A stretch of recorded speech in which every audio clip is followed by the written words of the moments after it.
Super Trucks. This is the incident that you were talking about for Jake Kostecki. It would happen on the next lap. This was the Friday race in 2017. You're right, it's full like pack racing here at Barbagallo Raceway. That was the view from Paul Morris down the inside. But here was the moment of the race. The always evolving number 75 was revolving here in this incident out of turn number 1. That is Jake Kostecki in the number 75. That truck actually fixed, came back to win 2 races later on in 2017. Here's the view from the Ridge Rider last year, Paul Morris, as Kostecki sticks his rear tire into the cab of Morris's truck and says hello. And then look at the views here. Nobody offers better camera views for Speed Energy Stadium Super Trucks than the Supercar team here. Give us some rad shots. There's Sheldon Showstopper Creed in the number 1. And then there's his expression session as he is now over in America right now on his road to success in the NASCAR series. And then there is Richardson and Dantas, 2 of them getting back and forth. Dantas says, I'm not taking that from you. Doesn't pan out, pushes him wide. Gardner decided he wanted to be on off-road as well as on-road down to turn number 1. It took out his South Aussie mate down in turn number 1, and Craig Dantas, who's watching on this weekend, and not much left of the R&J Batteries truck by the end of the race. And this was the first of 2 rolls. This was the softer roll for the Shannon's Insurance truck of Craig Dantas on Saturday afternoon in 2017. That was Dantas just warming up.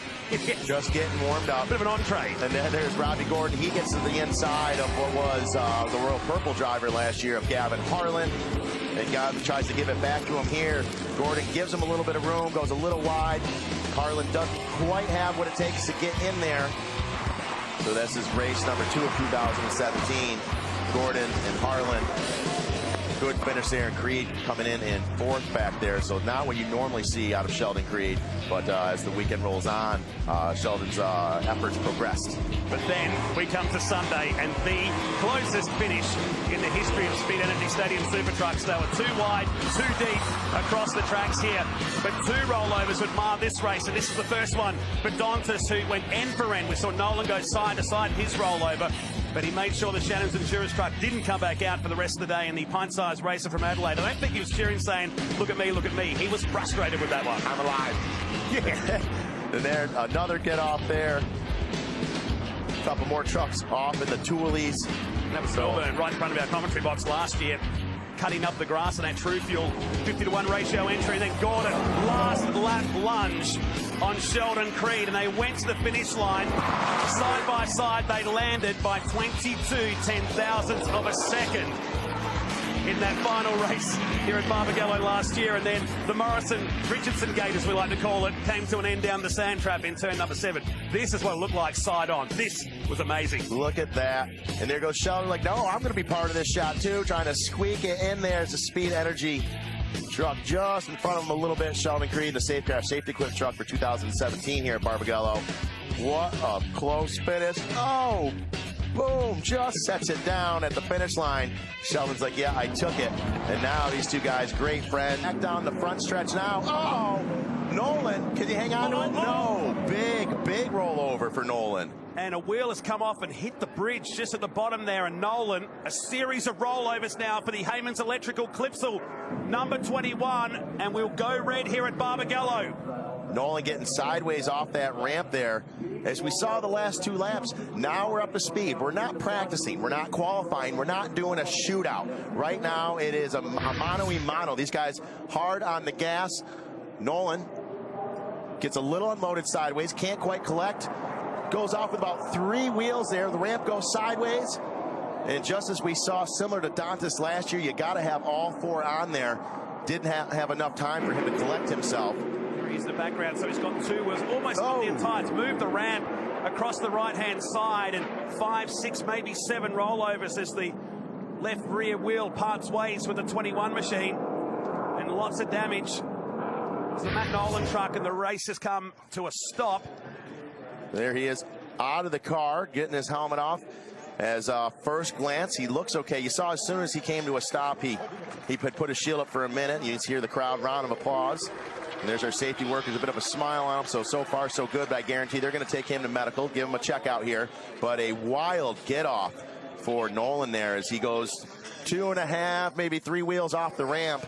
And there's the ending result of that Clipsal truck there, just totaled out. Yeah, here's the replay. Second ramp. So he's in that gaggle of trucks coming towards you right now. This is going to be a highlight we'll see so many times. The wheel parts ways. Look where it goes.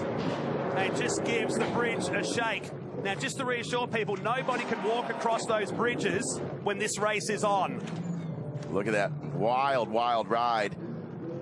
We just had a little talk about having that bridge closed down. Speaking with the team from CAMS and USAC, everybody in agreement that that should stay closed just for safety. The chances of something to hit it, very slim, and here we are an hour later.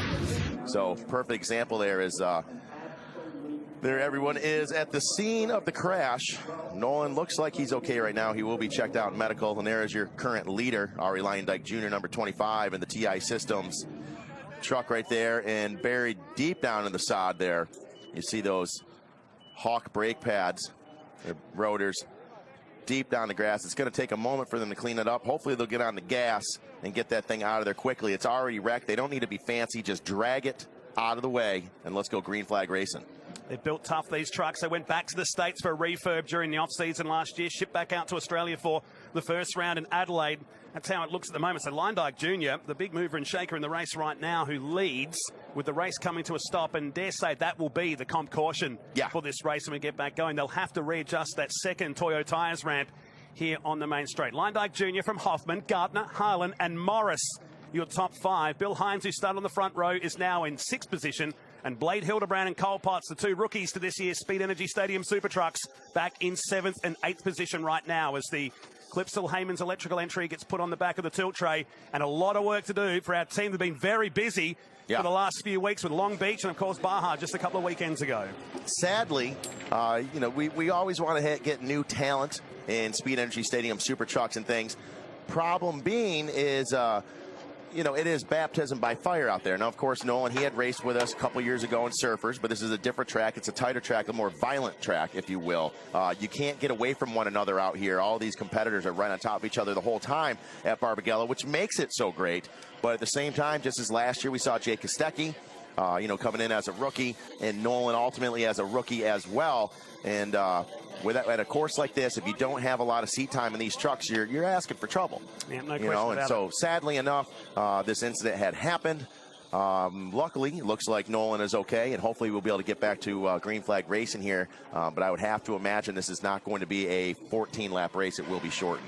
So while they retrieve the number 21 truck, let's go back to highlights from last year, 2017, and the debut here in Western Australia. Oh, you're now really starting to push, and the dude buys into the argument. Luyendyk is being shifted here at the top of the circuit. Look at these guys coming together, really cutting into the grass right there. They have to do it, because if you don't, the next guy's going to cut it even farther on you. Here it is. Forced to do it. Look at, here is Harlan. Oh, no!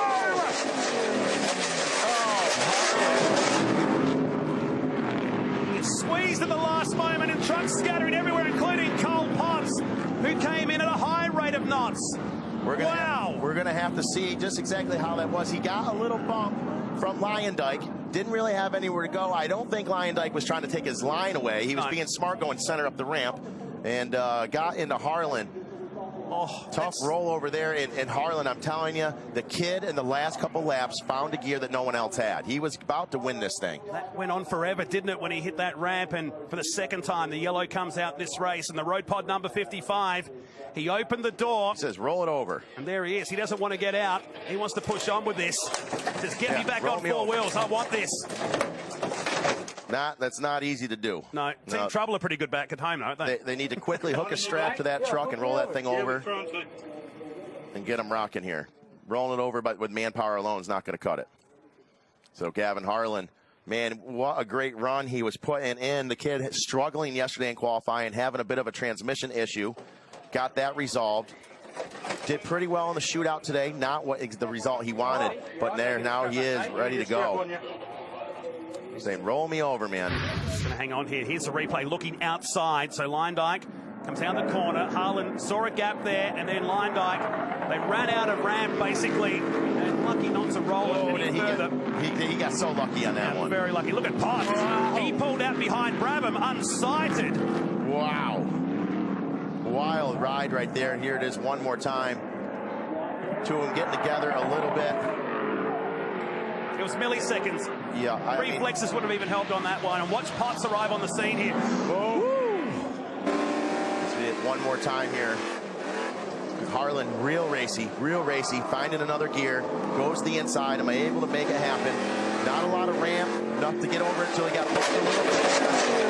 There's one father that is in the United States right now watching saying, Ollie Luyendyk bumped my kid off the jump. I think it was kind of a racing incident there. It happens, but I guess it's who you are to decide what your opinion is on that.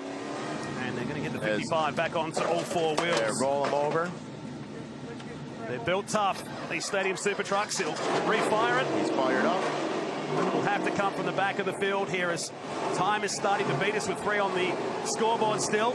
Great work by the crew here today. They've been really busy, our volunteer staff. They've worked for it, and already it's just littered with debris.